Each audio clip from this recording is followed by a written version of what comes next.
नमस्कार दोस्तों, मैं आपका मित्र इंजीनियर आकाश गुप्ता।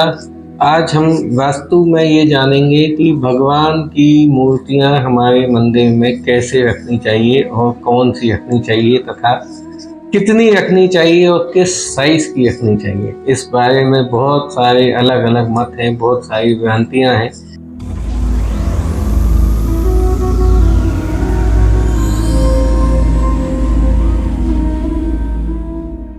आप सभी जानते हैं कि हमारे प्रथम पूज्य भगवान श्री गणेश होते हैं, तो सबसे पहले हम भगवान श्री गणेश गणपति जी का वंदन करते हैं और गणपति जी के साथ हम इस वीडियो को शुरू करते हैं। भगवान श्री गणेश की प्रतिमा हमारे मंदिर में अवश्य होनी चाहिए, क्योंकि वो विघ्नहर्ता है, प्रथम पूजनीय है, तो उनके बगैर कोई भी शुभ काम शुरू नहीं हो। लेकिन भगवान श्री गणेश जी के में भी हम अगर थोड़ा डीपली जाएं तो हम ये पाएंगे कि उनकी सूंड जो है वो दो तरह से होती है, एक दक्षिण की तरफ और एक उत्तर की तरफ। क्या आपने कभी ये गौर किया है कि मुंबई में जो सिद्धि विनायक मंदिर है उनकी सूंड किस तरफ है और नॉर्मल जो हम अपने घरों में मंदिर रखते हैं उनकी सूंड किस तरफ? ऐसा इसलिए है कि जो मुंबई में भगवान श्री गणेश के सिद्धि विनायक टेम्पल है उनकी सूंड दक्षिण की तरफ है और वो थोड़े उग्र है, एग्रेसिव रूप में है, जबकि हम भगवान श्री गणेश को हमेशा सौम्य रूप में मानते हैं, वो हमेशा उनकी सूंड उत्तर की तरफ होती है।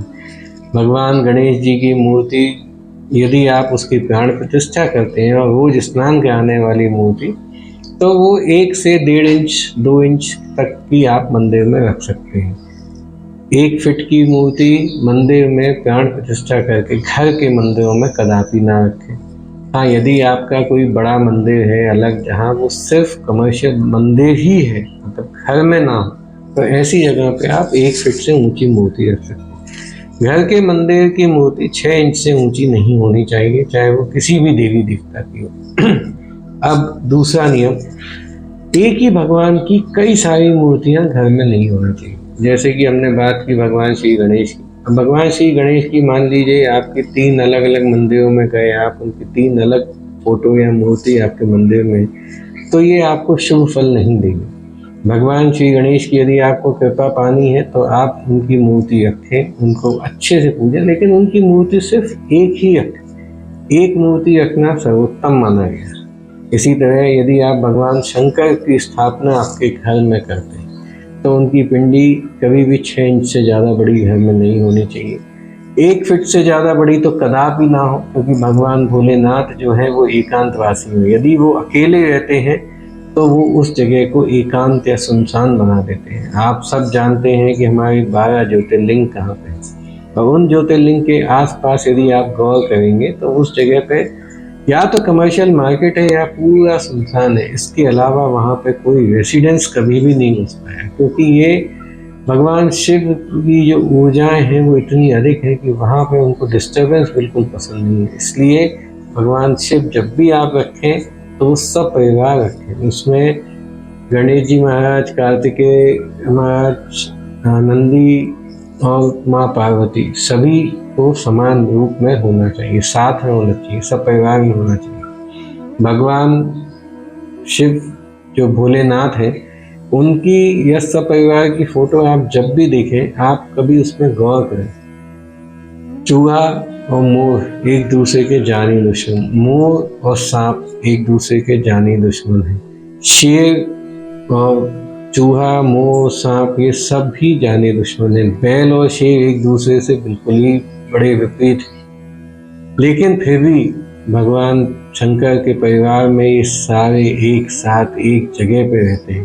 तो आप सोचिए कि उस परिवार की कितनी खासियत है, उस मूर्ति की कितनी खासियत है कि सबको एक समान रख सकते हैं। तो आप मंदिर में जब भी भगवान भोलेनाथ की यदि फोटो रखें तो सब परिवार रखें। यदि उनको अकेले रखें तो कम से कम वो 6 इंच से होने चाहिए, उससे ज़्यादा बड़े भगवान शंकर जिनको आप स्नान कराते हैं ऐसे घर के मंदिरों में नहीं होने चाहिए। अब कई सारी मत है कि भगवान शंकर काले पत्थर के हों, सफ़ेद पत्थर के हों, या वो स्फटिक के हों, चांदी के हों, या तांबे के हों या पारे के हों, मतलब कई मटेरियल्स के हो सकते हैं। ये मटेरियल कौन से भगवान कैसे होने चाहिए, किस धातु के होने चाहिए, ये एक एस्ट्रोलॉजी का विषय है, माइथोलॉजी का विषय है। ये आपकी कुंडली को देख के कुछ पंडित आपको ये बताते हैं कि आप भगवान शंकर को इस मटेरियल का, इस धातु का रखें और इस पर्टिकुलर द्रव्य से उनका अभिषेक करें तो आपको ये लाभ होगा। ये आपके एस्ट्रोलॉजी, आपकी कुंडली पे ही डिपेंड करता है। हम बात कर रहे हैं वास्तु।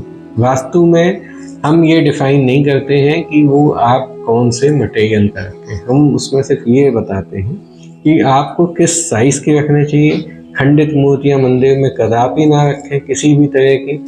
मंदिरों में जो शस्त्र लगा के लोग, तलवार लगा के, नींबू लगा के घर के मंदिरों में रखते हैं, ऐसा ना करें तो अच्छा है।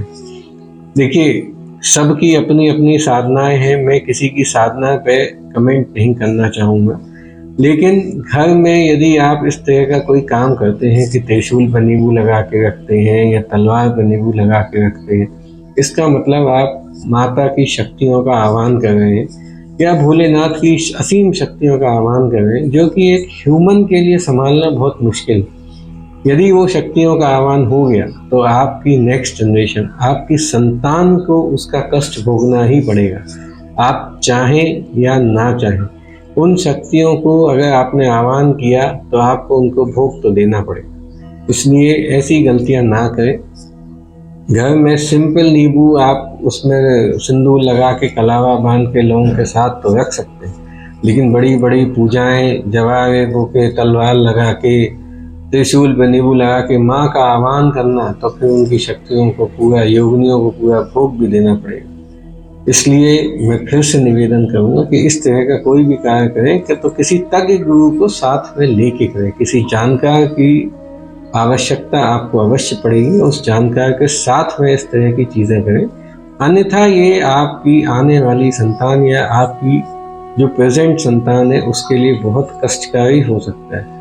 धन्यवाद दोस्तों, इसी के साथ मैं ये वीडियो समाप्त करना चाहूँगा, लेकिन मैं आपको फिर एक ही बात बता दूँ, मैंने सिर्फ 2 भगवान के डिस्क्रिप्शन दिए हैं, भगवान शंकर, भगवान गणपति। ऐसे ये सारे भगवान के लिए है, मतलब चाहे आप बजरंगबली लें, माँ पार्वती लें, सरस्वती जी लें या कोई भी लें। अब जैसे कृष्ण जी हैं, उनके अनेक रूप हैं, लक्ष्मी जी हैं, उनके अनेक रूप हैं। अष्टलक्ष्मी की फ़ोटो एक ही तो रख सकते हैं आप, लेकिन अष्टलक्ष्मी की कई सारी फ़ोटो नहीं रख सकते। अब ऐसे आप बोलेंगे कि भगवान श्री कृष्ण है, वो नाथ, श्रीनाथ द्वारा में अलग हैं, वेंकटेश स्वामी अलग हैं, तो उनके द्वारकाधीश अलग हैं, बाकी भाई अलग हैं। आप बोलेंगे जी ये तो सब हमने अलग अलग जगहों से लाई हुई है, ऐसी फ़ोटो हमने रखी हुई। अब ऐसी फ़ोटो सब एक जगह, एक ही मंदिर में ना रखें।